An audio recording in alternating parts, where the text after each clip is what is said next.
Olá, meus queridos irmãos, queridas irmãs, amigos e amigas, que prazer estar aqui com você mais uma vez para esse espaço de estudo semanal da lição da Escola Sabatina. Eu sou o pastor Hélio Carnassale, estamos juntos aqui nos canais da Sá Feliz, que nos proporciona esta oportunidade tão especial a cada semana. Se você não fez sua inscrição, você já sabe, eu vou falar isso mesmo, faça a sua inscrição no link que aparece aqui na tela, porque ao fazer a sua inscrição, você vai receber no seu WhatsApp as novidades da Sá Feliz e mais, você vai receber o link de acesso direto ao estudo da lição sem ter que ficar procurando nos outros meios. Então, aproveite e faça a sua inscrição. Não esqueça também de deixar o seu ok, o seu likezinho aqui na nossa página, enviar seu comentário, mandar seu pedido de oração. Você sabe, nós temos uma equipe de intercessores e eu tenho motivado para que todos nós possamos orar uns pelos outros, formando assim essa grande família mundial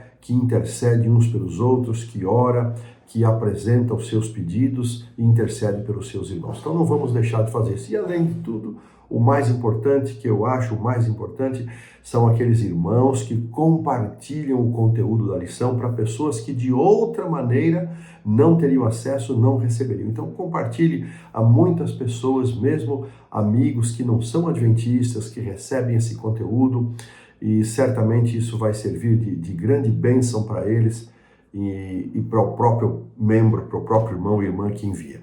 Muito bem, nós temos hoje talvez a lição mais desafiadora que estudamos aqui nesse trimestre, a lição de número 7, que tem como título o problema do mal.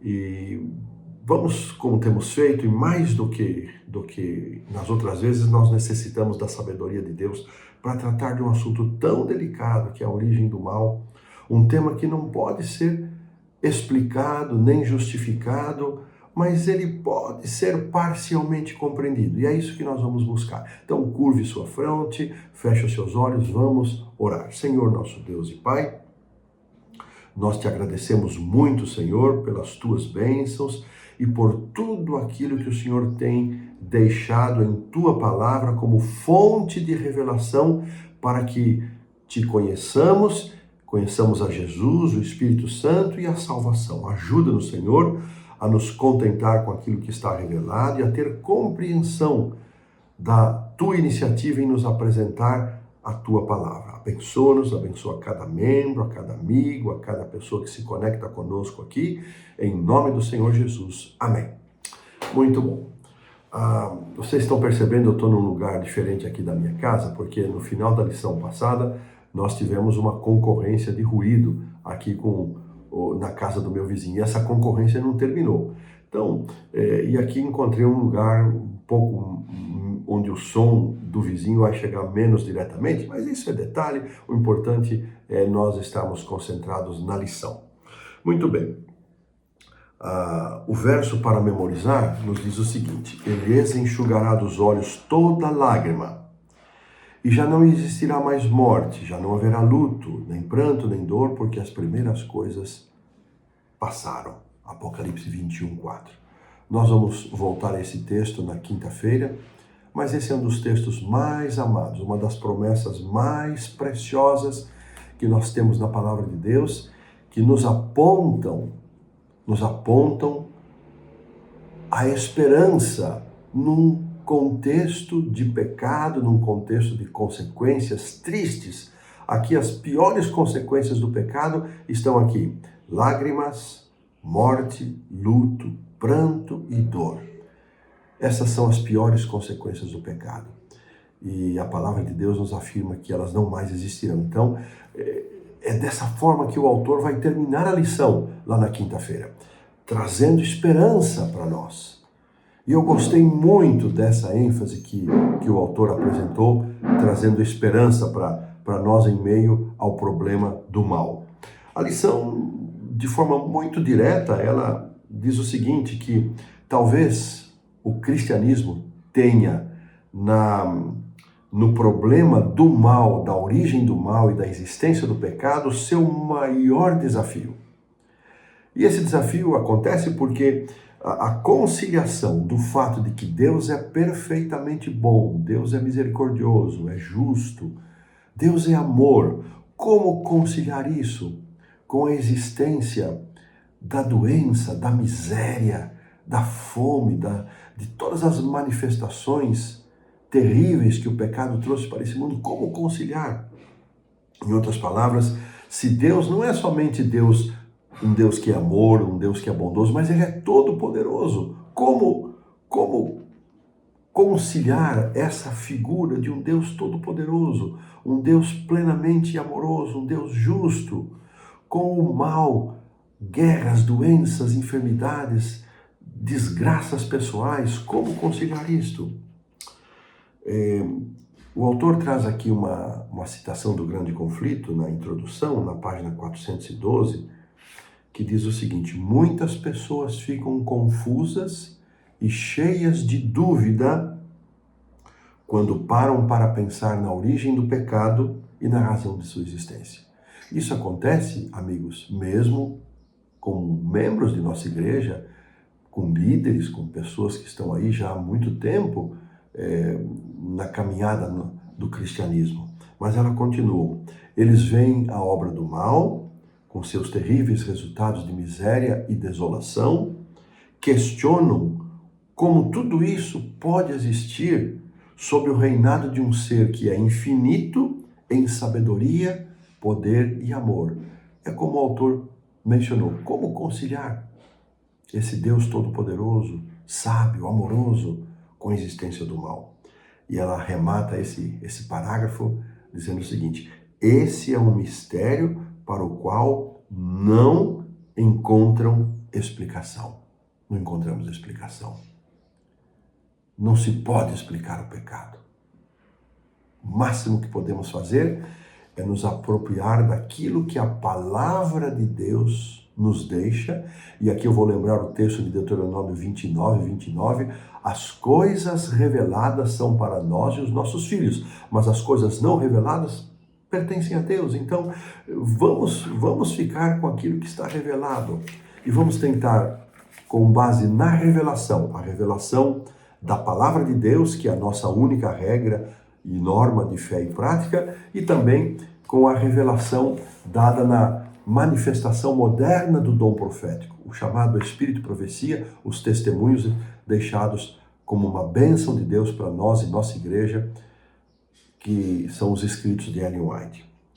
Muitas vezes, pessoas apresentam este problema, a impossibilidade ou a dificuldade de visualizar um Deus de amor, um Deus de justiça com a existência do mal, como sendo a razão para não crer em Deus. Mas, como nós vamos ver nesta lição e também nas próximas lições, o Deus da Bíblia, ele é totalmente bom. E nós podemos confiar nele. E essa é a grande palavra, essa é a grande certeza. Mesmo diante do mal que afeta tantas pessoas e que pode também ter afetado você, levado alguém de sua família por uma grave enfermidade, ou alguém por vítima de guerra, de uma injustiça, ou seja lá o que for. Então, este é o aspecto mais interessante da nossa lição, é que apesar do mal, apesar do pecado, nós cremos num Deus que é amor, bondade, misericórdia, justiça, sabedoria, todo-poderoso, e podemos confiar nele porque ele promete que um dia vai pôr um ponto final neste mal que assola a humanidade. E desta maneira, fechamos a lição do sábado à tarde. A lição do domingo, ela tem um título muito interessante. É uma pergunta: até quando, Senhor? Até quando, Senhor? Interessante, irmãos, amigos, que o problema do mal, ele não é um assunto fechado, encerrado, explicado e justificado dentro da Bíblia. Não. Vários personagens bíblicos fizeram essa pergunta. Davi, no Salmo 37. Asaf, no Salmo 73. Parece até uma coincidência, né? Davi, no Salmo 37, vê a prosperidade dos ímpios. Da mesma forma como Asaf vê a prosperidade dos ímpios no Salmo 73. Jeremias, capítulo 12, capítulo 13. E, todavia, Abacuque, o livro de Abacuque começa dessa maneira, o profeta questionando a Deus se ele não via tanta injustiça, tanta violência, e ele vai ao ápice da sua incompreensão quando Deus diz que está preparando um castigo por meio dos caldeus. Então o livro tem essa conotação, né? tem esse questionamento do profeta para Deus. Mas, sem dúvida nenhuma, o caso mais emblemático é o caso de Jó.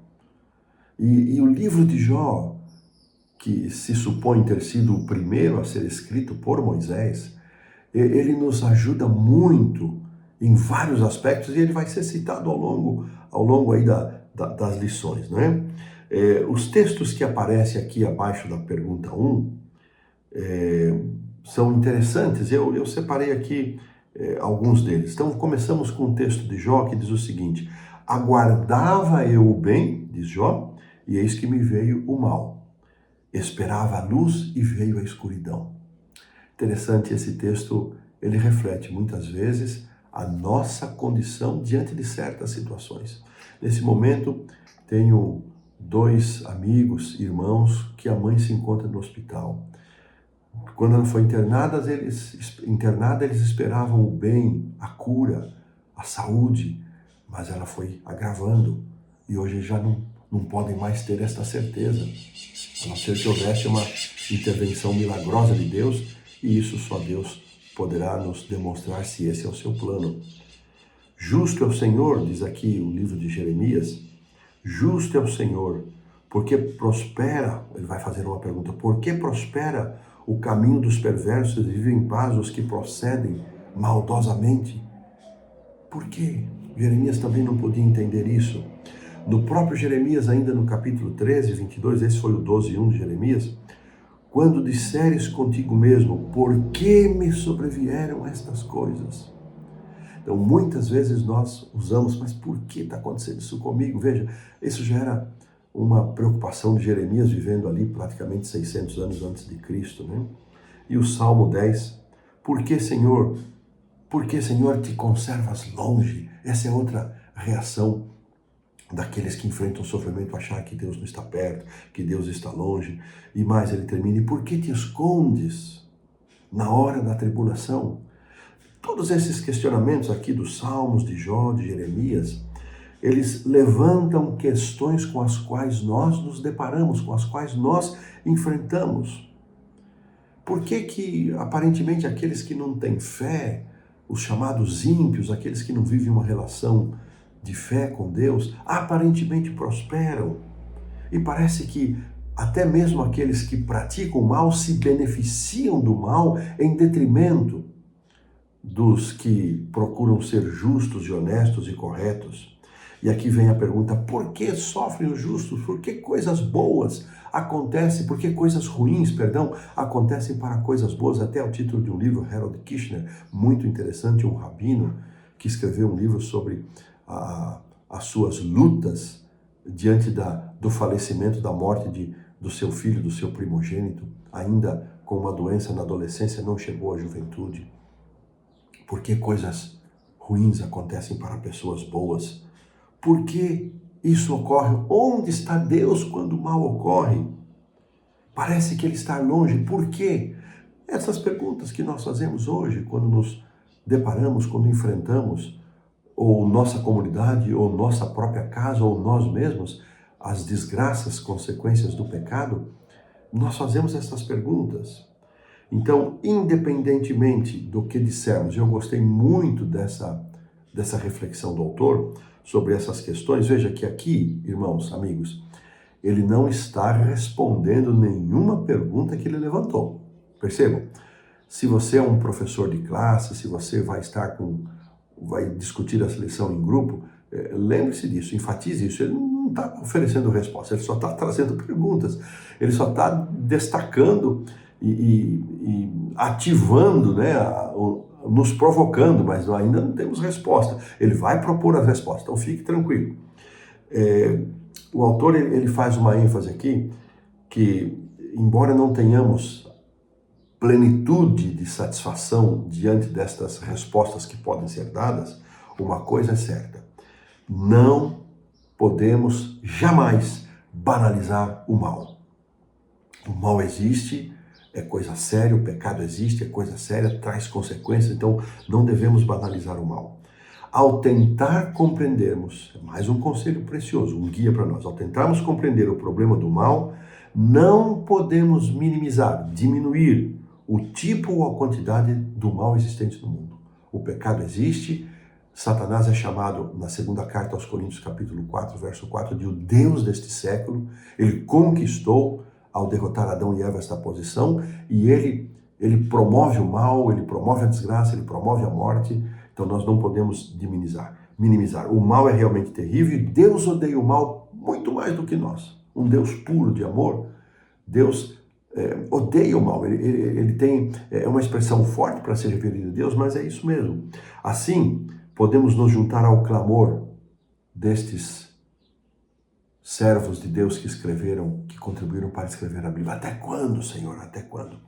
E é interessante que o próprio Jesus, até o nosso Senhor Jesus, no registro de Mateus 27, 46, ele vai perguntar: Deus meu, Eli, Eli, lama sabachthani.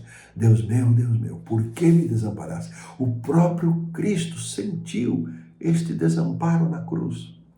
Eu já ouvi alguns colegas pastores, e eu não os critico, dizendo que é pecado nós perguntarmos por quê e que jamais devemos perguntar por que a Deus. Eu discordo totalmente disso, porque Jesus, que é nosso exemplo, é nosso modelo, santo, puro, perfeito, sem pecado, ele mesmo perguntou, ele mesmo questionou o Senhor, por quê?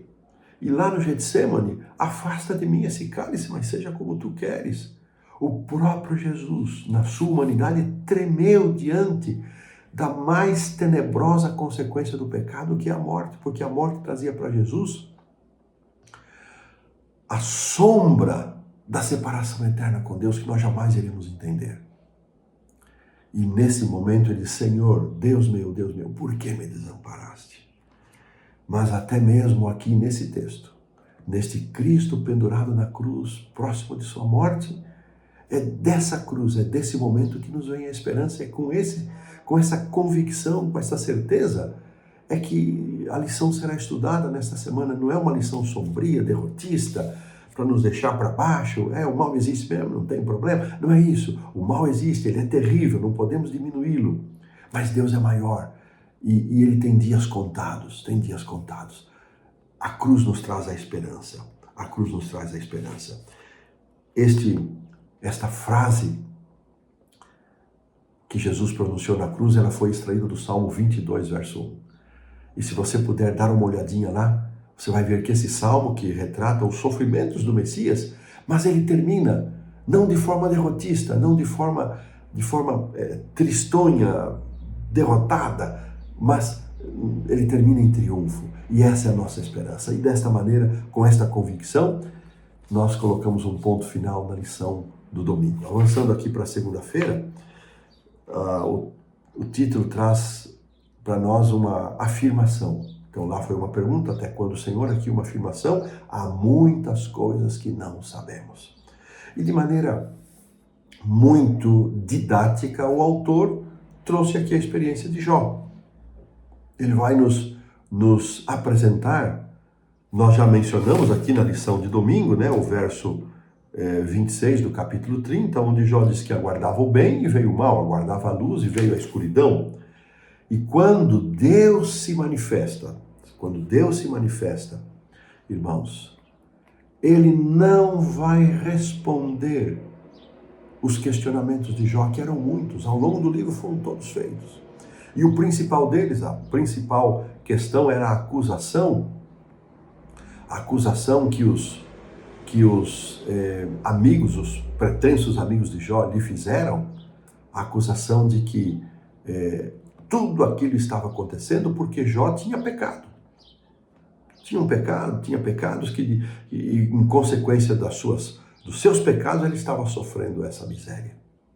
Então, meus irmãos, quando Deus se apresenta, ao invés de responder às questões que pairavam na cabeça de Jó, e talvez o maior porquê que a humanidade já tem enfrentado. Veja, aquilo que Jó enfrentou não foi pouca coisa. Deus não responde, ele faz perguntas. E ele vai perguntando, as perguntas que Deus faz a Jó mostram as maravilhas e os desafios da sua criação. E Jó tem que ouvir isso calado. E aqui o verso 2 vai dizer o seguinte: quem é este que obscurece os meus planos com palavras sem conhecimento, sem entendimento? E o autor cita aqui uma paráfrase bíblica, que é a versão em inglês contemporânea, que diz o seguinte: por que você fala tanto quando sabe tão pouco? E irmão, sabe que esse é um argumento que eu mesmo nunca havia imaginado. Ele é tão óbvio, está tão aos nossos olhos, não é? Quando Deus faz todas essas perguntas, Jó, ele vai, é como que ele vai diminuindo e ele vai vendo o seu tamanho. Quem eu sou, pensamento de Jó, diante da grandeza desse Deus? Como eu ouso questionar a Deus? Como eu ouso interrogar a Deus para saber os seus motivos? E aqui depois, então, o verso 42, verso 3, o capítulo 42, verso 3, vai nos dizer o seguinte: na verdade, falei do que não entendia. Olha só, coisas maravilhosas demais para mim, coisas que não conhecia. Irmãos, quando Deus interroga Jó e faz perguntas acerca das suas obras da criação, as suas obras de criação, a grandeza do universo, Jó diminui e diz: Senhor, me perdoa, eu fui na nossa linguagem, que fui um bobão. Eu falei daquilo que eu não sabia o que eu estava falando. Irmãos, todas as vezes que nós questionamos a Deus a respeito do problema do pecado, esta agora vai ser minha pergunta. Nós estamos falando daquilo que não sabemos. Porque nós vemos, irmãos, uma parcela muito limitada daquilo que nós chamamos realidade. Deus vê o fim desde o princípio sem interferir no fim, sem interferir nos acontecimentos. Nós vemos só o momento em que estamos passando por alguma coisa. Às vezes nem consideramos o antes e não temos sequer possibilidades de considerar o depois.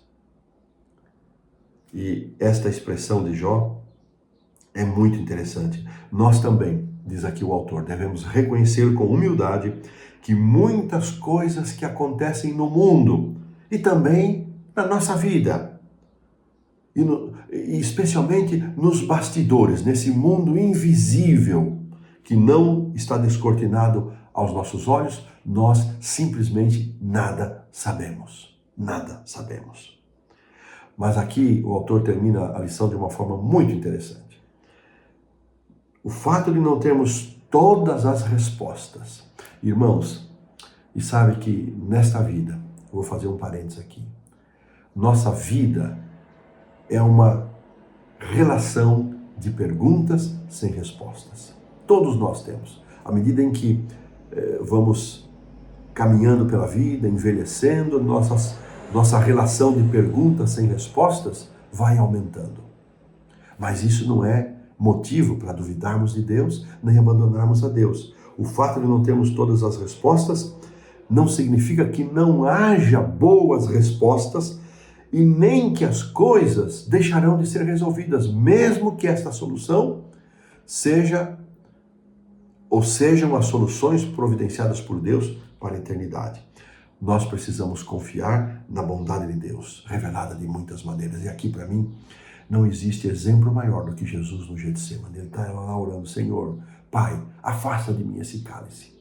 Todavia não seja como eu quero, mas como tu queres. 3 vezes ele orou ao Senhor. E Deus não lhe respondeu. E naquele momento Jesus não podia ver nada em sua humanidade, com sua divindade velada, mas em sua plena humanidade, ele não podia enxergar um palmo sequer, além dos seus olhos. Não podia enxergar. E naquele momento terrível, quando ele está na sua maior agonia, Marcos registra na descrição do Getsemane que ele se dirige ao Pai por uma expressão que só Marcos menciona nos evangelhos: Abba, Pai, que quer dizer Paizinho, papai querido, meu Pai amado. Mesmo não enxergando o desdobramento daquilo que aconteceria com ele, mesmo sem saber se o seu sacrifício seria satisfatório, mesmo sem saber se ele estaria ou não separado eternamente do Pai, ele demonstrou confiança no Pai. É isso que o autor está apelando para nós fazermos. E é isso que nós devemos buscar, renovar a nossa confiança. E sabe, irmãos, Deus, o Pai, não respondeu às perguntas de Jesus. Especificamente as 3 perguntas, que foram a mesma pergunta, mas ele viu um anjo para confortar Jesus, e Deus vai nos confortar se nós mantivermos a nossa confiança nele. Oh, irmãos, que coisa linda! Sabe, irmãos, quero acrescentar uma coisa a mais. Quando eu era ainda um estudante de teologia, um dos líderes jovens mais fantásticos que nós já tivemos aqui pela América do Sul, pastor José Maria Barbosa, que nós o chamávamos carinhosamente de Super Zé, ele me convidou para participar de um retiro, de um acampamento de Páscoa com jovens da cidade de São Paulo, numa série de acampamentos que até hoje pertence à igreja, chamada Itaipava, ali no interior de São Paulo, próximo à cidade de Eldorado Paulista. E no sábado à tarde nós fomos fazer um passeio numa caverna chamada Caverna do Diabo. Assim chamada, mas na verdade é um esplendor magnífico pelos homens, mas um esplendor magnífico das obras de Deus. E quando nós estávamos no centro da caverna, combinado com os cuidadores ali da caverna, todas as luzes foram apagadas. E nesse dia, pela primeira vez na vida, eu entendi o que eram trevas profundas, porque eu não podia ver os meus dedos diante dos meus olhos. Por mais que a nossa situação seja assim, irmãos, da mesma forma como eu entendi que eram trevas quando depois as luzes foram acesas, mais importância e valor nós demos para a luz, pode ser que muitas vezes nós estejamos envolvidos em trevas, não tenhamos resposta, estamos mergulhados na profundidade dos nossos porquês para Deus, mas não nos esqueçamos, existe luz, ainda que não vejamos. Naquele momento de trevas eu não vi a luz, mas ela existe, e em algum momento ela vai se manifestar. Que Deus nos conforte com isso. Vamos com isso pôr um ponto final na segunda-feira e avançar para a terça, onde o autor vai propor um conceito chamado teísmo cético, ou o teísta cético. E ele então vai dizer o seguinte, que uma das formas interessantes de nós lidarmos com o problema do mal, ela se baseia no reconhecimento. Então nós reconhecemos que como criaturas finitas, mortais, pecadores, nós sabemos muito pouco a respeito da realidade maior, visível e invisível. E essa teoria é chamada de teísmo cético, ou seja, a admissão da incapacidade humana de compreender e explicar esta situação, todo esse contexto. Segundo esse entendimento, o teísmo cético, Deus possui boas razões para agir como ele age. Mas por causa do nosso conhecimento limitado, nós não podemos achar que estamos em condições de saber exatamente quais são essas razões que Deus tem. Eu espero que isso tenha ficado claro. Então, o teísmo cético, vou tentar explicar em minhas palavras de forma mais simples ainda.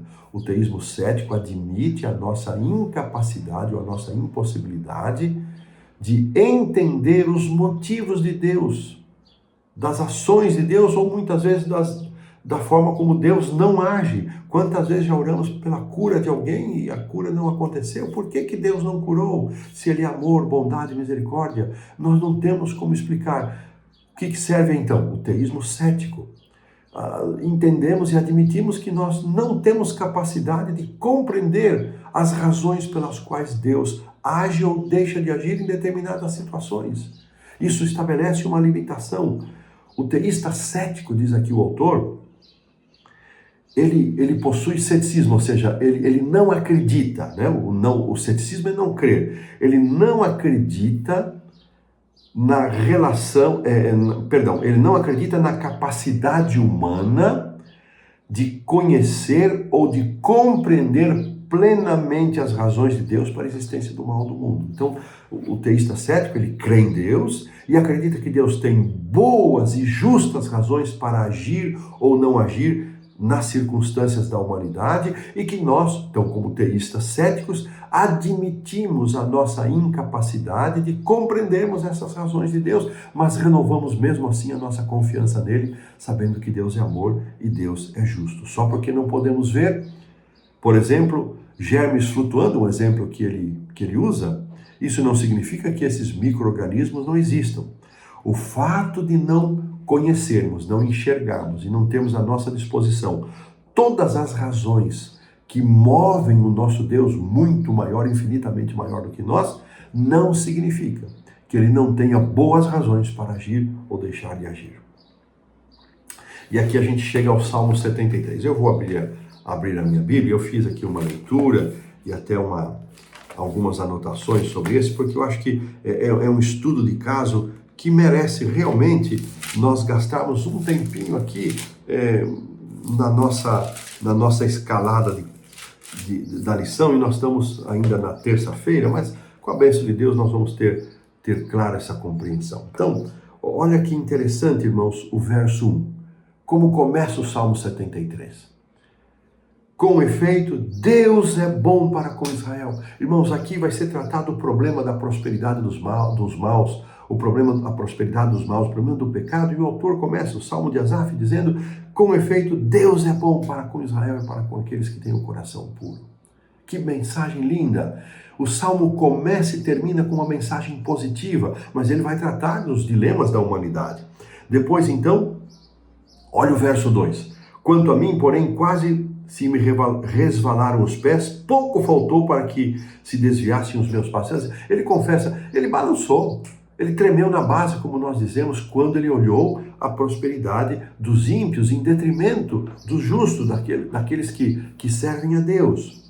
E é interessante que depois dos versos 4 até o verso 12, ele termina então aqui, ele vai descrevendo essa aparente prosperidade dos ímpios, e ele termina dizendo: esses são os ímpios, parecem sempre tranquilos e parece que eles só progridem, só aumentam suas riquezas. Aí ele termina de falar nos ímpios. Então ele começa enaltecendo a bondade de Deus, fala da sua situação complexa e complicada em relação a esse dilema, descreve os ímpios, mas depois então, dos versos 13 até o 16, ele vai falar ele vai ampliar aquilo que ele mencionou no verso 2, que quase os pés se resvalaram. Ele vai então vai falar das suas reações. É interessante, olha, com efeito, inutilmente conservei puro meu coração. Disse, olha, não adiantou nada eu ser puro, eu ser fiel, porque sou afligido, eu só experimento, eu só vem coisa ruim para mim. Então, ele vai falando aqui, e ele diz, olha, o verso 16, em só refletir para compreender isso, achei muito pesada a tarefa para mim. Ele disse, olha, além de não ter explicação, além de ver a prosperidade dos ímpios, além de ser puro e só levar a pior, foi pesado demais, foi duro demais considerar esse assunto. Então, aí o verso 17 vem a virada.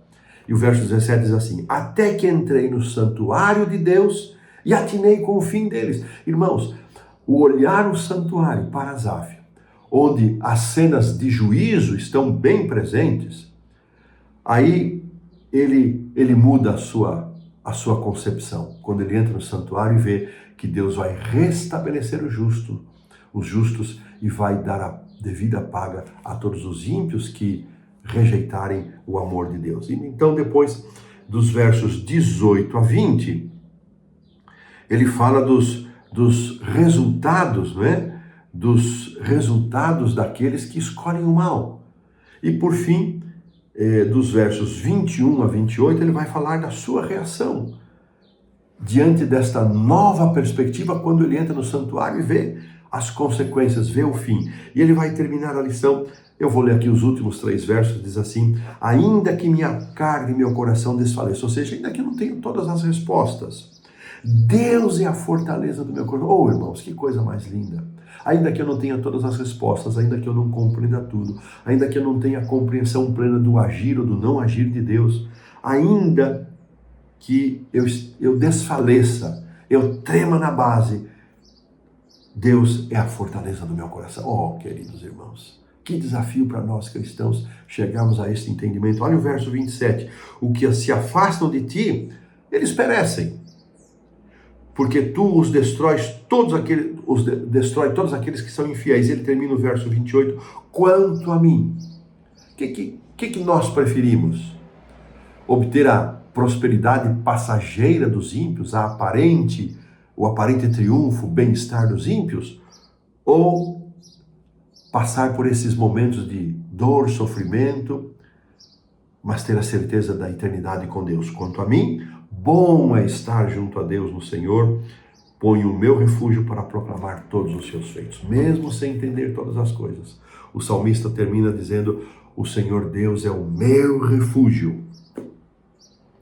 E eu vou ter certeza, vou proclamar os seus feitos, mesmo que eu não compreenda, mesmo que eu não tenha todas as respostas, mesmo que eu não consiga alinhar todos os pensamentos do amor, justiça, misericórdia com a existência do mal, mesmo assim eu reconheço que Deus é bom. Irmãos, que salmo maravilhoso, que lições preciosas. Poderíamos gastar mais tempo aqui, mas não dá, temos que avançar, e aqui põe ponto final na lição da terça e avançamos para a quarta-feira. Talvez a quarta-feira seja esse ponto final, porque a quinta é o encerramento lá da esperança que eu já mencionei, né? Mas a quarta-feira vai trazer para nós, irmãos, a questão do livre-arbítrio.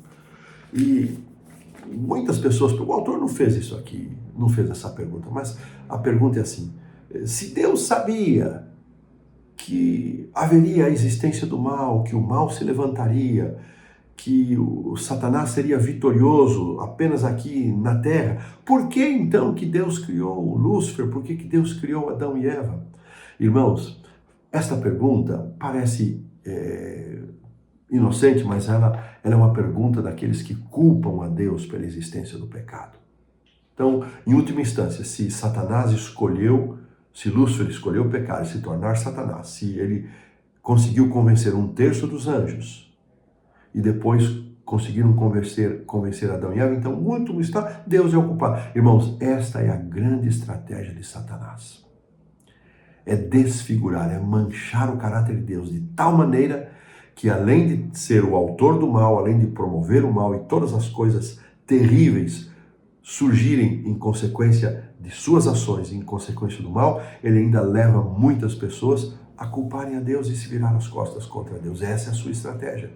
E é por isso que Jesus veio. Jesus veio para desmistificar esta acusação. Ele veio para revelar plenamente o caráter de Deus, que é amor, bondade e justiça. Eu já mencionei todas as vezes que tivermos alguma dúvida acerca do caráter de Deus, olhemos para Jesus, como ele tratou a doença, como ele tratou a morte, como ele tratou a injustiça, como ele tratou aqueles que não tinham voz, como ele tratou aqueles que não tinham chance, como ele tratou os oprimidos. Aí nós vamos parar de questionar. Então, a lição, o autor afirma o seguinte: a defesa do livre-arbítrio é o entendimento de que o mal é resultado do uso errado do livre-arbítrio. Irmãos, isso precisa ficar muito claro para nós. Deus nos criou livres, porque se não fosse assim, nós teríamos sido criados como robôs, como maquininhas programadas para adorá-lo. E um Deus que é plenamente amor, que é a essência de amor e que é plenamente livre, o único ser plenamente livre do universo é o próprio Deus. Como ele não iria criar criaturas livres? Esta liberdade, ela é a diferença, é a grande marca que nos diferencia dos animais irracionais. É o livre-arbítrio, é a liberdade de pensar, de raciocinar e de escolher. E foi justamente esse aspecto, essa semelhança moral com Deus, que Satanás atacou ao conduzir Adão e Eva ao pecado, porque ao cair em pecado, eles foram roubados de sua liberdade. E muitas vezes nós não consideramos isso, mas para que o homem pudesse outra vez escolher a Deus, ter a oportunidade de uma escolha, Jesus pagou o preço desse pecado com sua morte, simbolizado ali naquele cordeirinho, o primeiro que faleceu, que teve sua vida tirada, a vítima inocente. Então, irmãos, precisamos entender isso, que antes de qualquer coisa nesta vida, Jesus pagou um preço, ele nos criou livres. Ele previu o pecado, mas não determinou o pecado, ele não é a causa do pecado, e pagou o preço de termos pecado para que nós pudéssemos ter outra vez liberdade de escolha. Ellen White tem uma declaração no livro Educação, nos capítulos iniciais, onde ela trata desse problema, no capítulo 4 especialmente, onde ela diz que quando pecou, o ser humano perdeu a vontade e a capacidade de se relacionar com Deus. Vejam que coisa impressionante. O ser humano não tinha mais vontade, tanto é que Adão e Eva se esconderam. Deus foi ao encontro. Adão, onde estás? E não tinha, ainda que tivesse vontade, mas não tinha. Ainda que tivesse, não tinha capacidade. Foi necessário Deus vir ao nosso encontro, dar a sua vida, para restabelecer a nossa liberdade, para que então pudéssemos decidir, escolho ou não escolho, exemplificados em Caim e Abel. Então, irmãos, o uso errado do livre-arbítrio de Adão e Eva trouxe o pecado para a história da humanidade, assim como seu uso correto traria também o bem. Porque o Senhor, o autor faz uma pergunta interessante, logo abaixo da pergunta 6, onde nos é lembrada a ilustração do livre-arbítrio, que é a árvore do conhecimento do bem e do mal. Por que o Senhor daria uma ordem, a menos que Adão e Eva tivessem livre-arbítrio para escolher se obedeceriam ou não? Se Adão e Eva não tivessem livre-arbítrio, não seria uma ordem, aquilo ele seria automático, mas ele deu uma ordem, não comam desta árvore, porque eles poderiam escolher comer ou não comer. Há uma citação que aparece aqui nos complementos do professor, muito interessante, de Ellen White, que se encontra aqui no manuscrito 79 de 1896, e diz o seguinte: Adão era um agente moral livre, mas utilizou sua liberdade de maneira equivocada. Por sua própria vontade, ele se tornou pecador, separando-se do favor de Deus. E depois o autor faz aqui um comentário, dizendo que esse conceito do mau uso do livre-arbítrio, ele não esclarece totalmente a questão do mal e do sofrimento, mas nos ajuda a compreender e explicar esse problema, ainda que de forma parcial e limitada, de acordo com aquilo que encontramos na revelação bíblica, não é?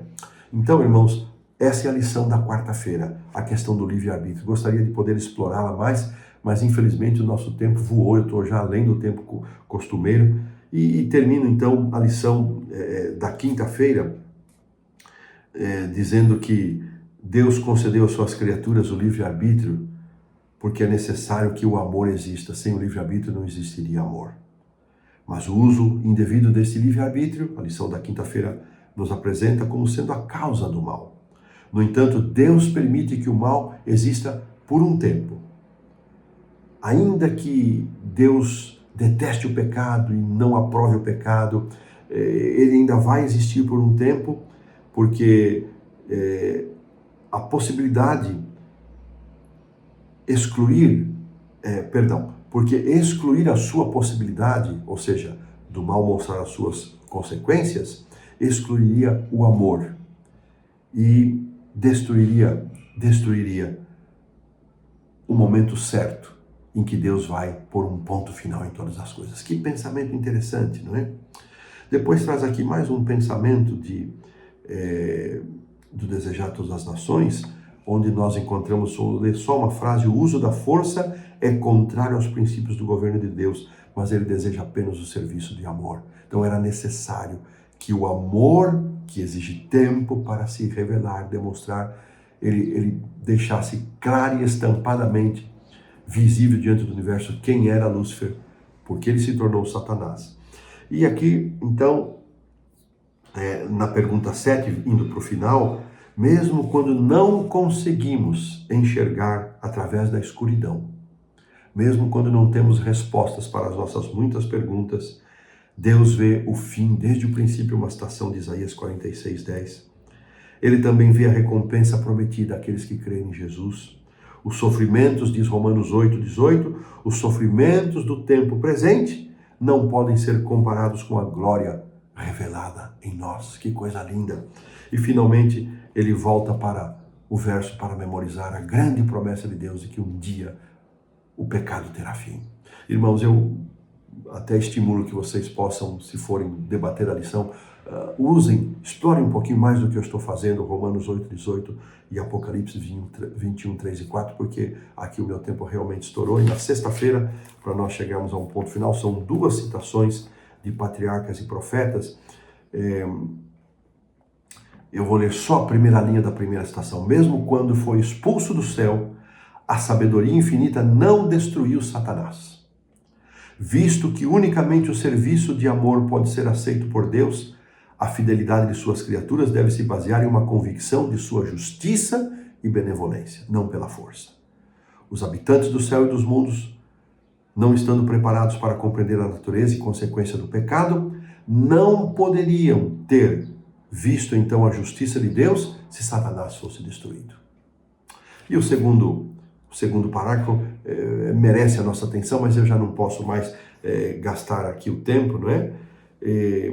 E das perguntas, usem as perguntas para consideração, especialmente a primeira, onde diz que Teodiceia é a tentativa de explicar por que Deus permitiria a existência do mal, mas não é a tentativa de explicar ou justificar o mal. Merece também aqui a nossa compreensão, a nossa reflexão, e que Deus nos ajude a ter uma relação positiva com o Senhor, mesmo diante da dor e do sofrimento.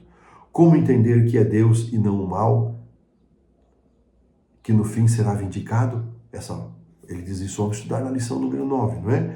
Então, que nós tenhamos em mente o final ali do Salmo 73, o final da história de Jó, que tenhamos esperança que um dia lágrimas, morte, dor, tristeza, pranto, tudo isso terá fim. Meu querido irmão, que Deus nos abençoe. Vamos fazer uma oração, terminando nossa lição. Pai querido, eu te agradeço muito, Senhor, por todas as revelações da Tua Palavra, que apesar de não explicarem todo o problema do pecado, todo o problema da origem do mal e da existência do mal, não responderem os nossos porquês, mas sabemos que temos conforto do Espírito Santo, da Tua presença em nossa vida, que o Senhor nos abençoe.